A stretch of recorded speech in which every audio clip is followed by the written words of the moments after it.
Today we are taking a first look at SUPERVIVE's newest hunter, Carbine, the Deadly Gunslinger.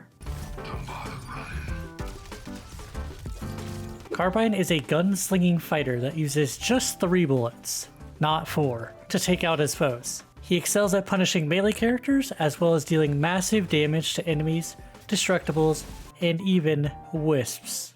Oh no. I was able to get early access for a few hours to check out his abilities, and here is what I learned. Starting with his LMB XT3 Heavy Blaster. Carbine has 3 bullets in the chamber, and after shooting he will begin to reload his gun. The first bullet will always do bonus damage if you are not close to the target. The range to deal this max damage is pretty forgiving, so you don't really have to worry about it too much. A trick with this LMB is to stop firing as soon as you know you're gonna miss, as your reload will start right away. You can always see how many bullets you have by looking at the bottom left of your screen or under your health bar. Next is Carbine's RMB Percussive Burst. After a brief windup, this ability will knock enemies back in a cone, deal damage, and stun them if they hit a wall.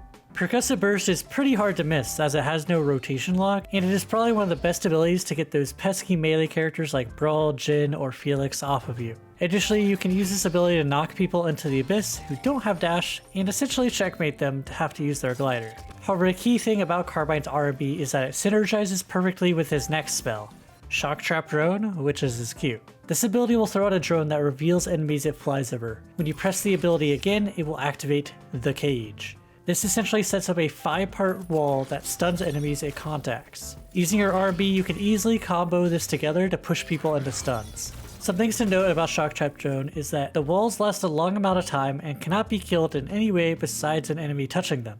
Additionally, if you're ever running away, you should probably throw this ability in front of you and run through it so it is harder for enemies to chase you.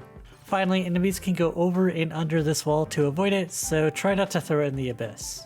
Next, we have Carbine's LShift, dash, jetpack, and thrusters. Similar to other hunters like Aluna or Kingpin, Carbine also has 2 dashes based on if he is on the ground, which is a shorter dash, or if he's in the air, which is a longer dash. Both of these dashes will give you an empowered bullet on your next LMB that has extra range and slows a good amount. Additionally, the dashes act as a LMB reset, so you can almost turn into a pseudo machine gun with using both your dashes. Then finally, my favorite part about his jetpack is that whenever you dash into terrain, it will give you upwards momentum and allow you to travel over many different objects in the map. There are definitely spots in the map where only Carbine can access, which I think is super cool.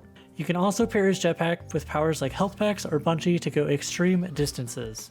Finally, Carbine's ultimate is called Overkill Rounds. Similar to Myth's ultimate, this ability will empower your next 2 LMBs to have significantly increased damage and range, while it will also pierce enemies, destructibles, and even kill wisps. If Carbine knocks anyone or destroys any wisp during the duration of this ultimate, he will gain another shot of his Overkill Rounds. This ability is crazy, and I think that killing wisps to get resets with it is even crazier. It will do roughly 80% of a wisp's health, as well as do 90% of a full tank oath shield. And as far as I can tell, as long as the wisp or enemy dies while you have the Overkill Shots buff, it will give you an extra bullet, but you cannot exceed 2 bullets, meaning that if you kill someone with your RMB while you have your ult active, it should give you another bullet. I occasionally ran into an issue where it didn't, but I believe it should. And then finally, Carbine's passive, Enmity core. Enmity core. I don't know how to say this thing. Carbine's passive, if he lands shots with his LMB, it will partially refund his dash. However, this only works on enemy players. That's pretty much it. Now let's talk about Carbine's strengths and weaknesses. Carbine is really good at being an anti-dive character that shuts down characters' dashes with his shock trap and his RMB. In late game circles, he can have a lot of uptime on his shock trap, especially if he maxes it, which not only stops divers, but also gives vision. And finally, he has unique mobility that can let him escape some situations that other hunters cannot. Now let's talk about his weaknesses. Carbine is a very skill shot reliant hunter, so if you miss your shots, well, you aren't going to be doing a whole lot. He also has no anti-heal, so I imagine matchups like Eva or Zeph might be hard for him. And finally, if you don't have CDR items, his cooldowns feel a bit long at times. Additionally, some powers I thought were exceptionally good on Carbine were Mega Avalanche or Snowball Launcher to knock snowmen off the map with your RMB, Health Packs or Bungee Shot to work with your Jetpack to fly across the map, and finally, Anti-Mobility Field or Air Blast to synergize with your Shock Trap. Anyways, I hope you found this quick guide helpful. I'll be playing some Carbine on my stream when he goes live at twitch.tv/RyanLemur. Before I show some gameplay, if you enjoyed this type of video, give it a like or comment, and I'll make one for the next hunter. Later, y'all.